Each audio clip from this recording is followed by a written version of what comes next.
네, 이어서 경제동향 함께하겠습니다. 토마 피케티 파리 경제대 교수의 소득 불평등과 기업에 대한 고율의 세금 부과라고 하는 지적과 대안이 지금 미국을 중심으로 우리나라까지 상당한 반향을 불러일으키고 있습니다. 71년생이죠. 네, 젊은 교수인데요. 피케티 교수는 국내에 그 저서 21세기 자본론 한국어판을 내놓고 또 방안까지 지금 예정되어 있습니다. 이와 관련한 세미나가 지금 국회뿐만 아니라 정경련 등에서 잇따라 또 열리고 있고요.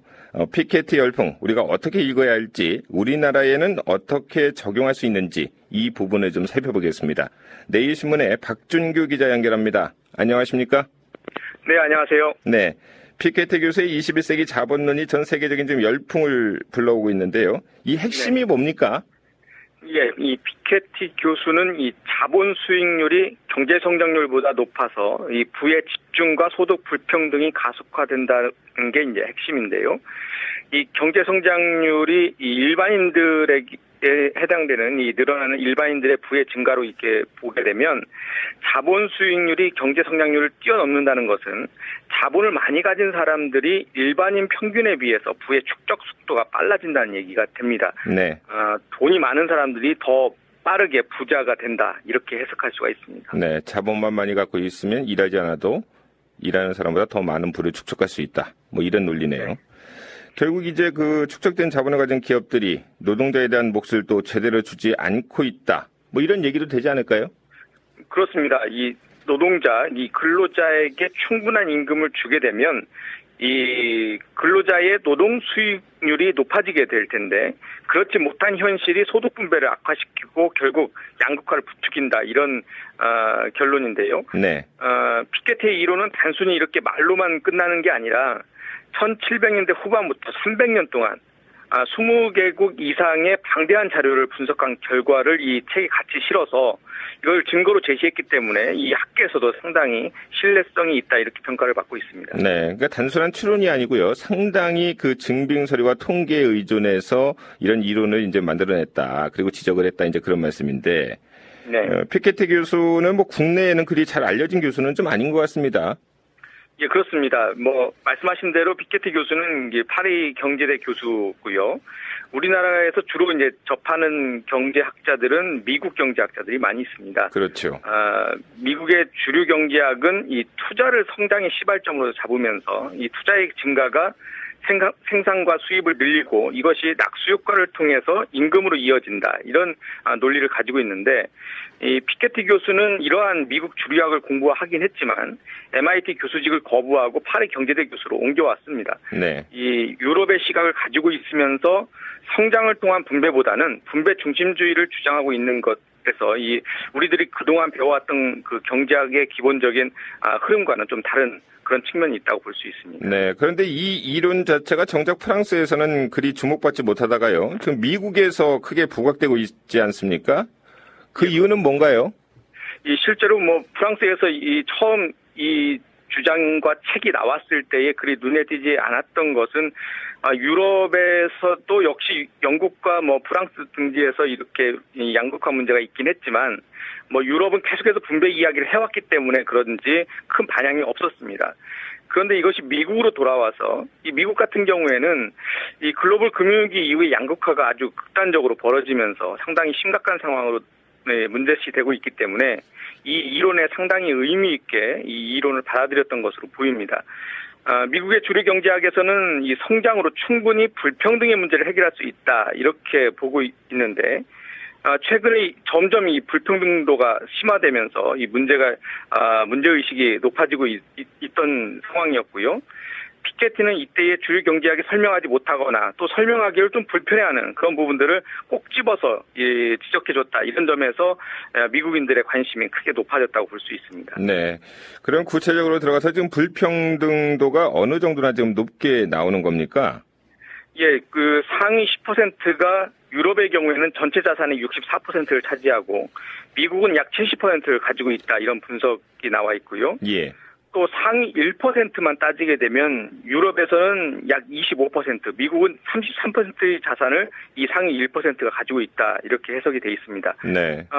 상위 1%의 자산가가 전체 유럽 자산의 4분의 1, 미국 전체의 자산의 3분의 1을 가지고 있다는 그런 거고요. 네. 피케티는 이러한 경향이 단순하게 지금 수치도 중요하지만 앞으로 더 확대될 수 있다 이런 지적까지 내놓고 있습니다. 네, 그러니까 지금 말씀하신 그 확대될 수 있다는 부분, 점점 더 확대되고 네. 있다는 부분, 그런 부분 때문에 이제 소득 재분배가 이루어지지 않고요, 불평등이 더 심화된다는 건데, 그러니까 저성장과 함께 이렇게 불평등도가 커진다는 얘기지요. 그렇습니다. 이 저성장이 지속된다는 얘기는 인구 증가율도 아주 낮은 수준에 떨어지게 되고 노동에 의한 생산성 증가율도 이 낮은 수준에 머문다 이렇게 해석할 수가 있을 텐데 반면에 자본이 만들어내는 자본 수익률은 자기 증식에 의해서 계속 늘어나게 된다는 겁니다. 이렇게 되면 노동과 생산을 통해서 돈을 버는 근로자의 주머니는 뭐 줄어들거나 그대로 있는데 자본을 가지고 있는 부유층의 자산은 더욱 빠르게 증가하면서 이 불평등의 이 수준이 더 커질 수밖에 없다 이런 주장입니다. 네. 그러니까 투자가 성장의 어떤 시작으로 봤는데 네. 종래의 어떤 자본주의 이론에서는 그러니까 투자가 되더라도 어떤 저성장이 되면은 노동 생산성은 그만큼 떨어질 수밖에 없다. 이제 이런 얘기고요. 물론 이제 부유층은 부가 이제 더 늘어나지만요. 우리나라 얘기를 좀 해보겠습니다. 우리나라도 지금 저성장과 양극화 문제로 심각하게 지금 고민하고 있는데요. 네. 앞으로도 문제가 될 것으로 보이는데 이 저성장과 양극화 문제 어느 정도 수준인가요, 현재?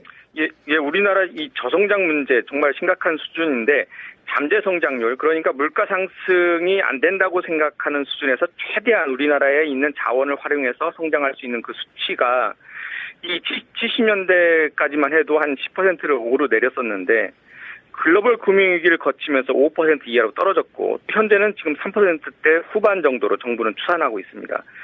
이 추세는 앞으로 계속해서 떨어져서 이 KDI 같은 경우에는 1% 내지 2%까지 앞으로 낮아질 수 있다 이렇게 예상을 하고 있습니다. 양극화 문제도 지금 좀 심각한데요. 상위 20%가 지난해 추정한 결과를 보면 우리나라 자산 전체의 63%를 가지고 있다 이렇게 나왔습니다. 소득 상위 20%의 점유율은 전체 소득의 37%에서 38%를 가지고 있는 것으로 보고가 돼 있고요. 이 수치는 뭐 미국이나 유럽에 비해서 상대적으로 좀 불평등도가 좀 적다 이렇게 볼 수는 있지만 빠르게 이 속도가 빨라지고 있기 때문에 우리나라도 안심할 수 있는 단계는 아니라고 볼 수 있습니다. 네, 지금 피케티는 누진적인 자산세, 다시 말해서 고율의 부유세를 좀 매겨야 한다. 이런 대안을 제시했는데요. 이 부분은 좀 어떻게 평가할 수 있을까요? 사실 이 부분에 대해서는 우리나라에서 논란이 많고요. 지금 우리나라에서 많은 경제학자들뿐만 아니라 기업가들이 이 부분에 대해서 상당히 반대를 하고 있는 부분입니다. 이 많은 자산을 가지고 있는 사람에게 세금을 많이 매겨서 이것을 가지고 분배에 사용한다 이런 논리일 텐데 뭐 실제로 프랑스 올랑드 대통령은 뭐 이 누진 소득세를 매기려고 했었습니다. 무려 75%까지 올리려고 했는데 결국 헌재에 의해서 받아들여지진 않았는데 이것도 역시 피케티의 의견이 좀 반영됐다 이런 주장도 있습니다. 그리고 또 피케티 교수는 이 고율에 이제 세금을 매기게 되면 이 해외로 이 기업이 도피할 수도 있고 그 자산가들도 해외로 옮겨갈 수 있기 때문에 글로벌 공조가 좀 필요하다 이런 대안까지 내놓았는데 네. 사실 뭐 이러한 것이 현실성이 사실 없다 이렇게 볼 수가 있기 때문에 피케티의 대안에 대해서는 실현 가능성 측면에서 상당히 논란이 있는 것은 사실입니다. 네. 그럼 이 같은 대안 외에도 그 어떤 피케티의 주장에 대한 반발도 지금 적지 않은 것으로 지금 나타나고 있는데요. 핵심이 무엇인지 좀 간단하게 설명해 주시죠. 예, 전통적으로 경제학에서는 소득 분배 문제와 관련해서 쿠즈네츠 학자가 주장한 이론을 계속해서 신뢰해 왔습니다. 이 고성장기에는 불평등도가 빠르게 늘더라도 선진국형으로 가게 되면 자연적으로 줄어들게 된다 그런 이론인데요. 이러한 논리를 보게 되면 자본 수익률이 증가하고 성장률은 떨어져서 소득 분배가 더 악화된다 이런 식으로 해석하는 데에 동의할 수 없다 이런 주장이 될 수가 있습니다.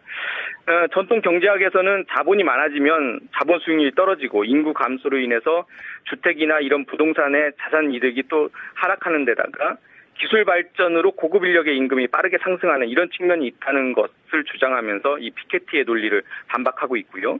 또 투자가 성장과 생산성 증가를 낳는데 노동 쪽에만 좀 관심을 초점을 맞춘 것은 좀 한계가 있는 해석이 아니냐 이런 지적도 나오고 있습니다. 네, 그렇군요. 오늘 좀 여기까지 알아보겠습니다. 앞으로 또 방안을 또 한다고 하죠. 피케티 교수가요. 또 어떤 말을 해놓을지, 그리고 우리 현실에 맞게 또 어떻게 이걸 적용시킬지 이런 부분이 좀 고민이 되겠군요. 네, 오늘 여기까지 말씀 듣겠습니다. 감사합니다. 네, 감사합니다. 경제동향 함께했고요. 내일신문의 박준규 기자였습니다.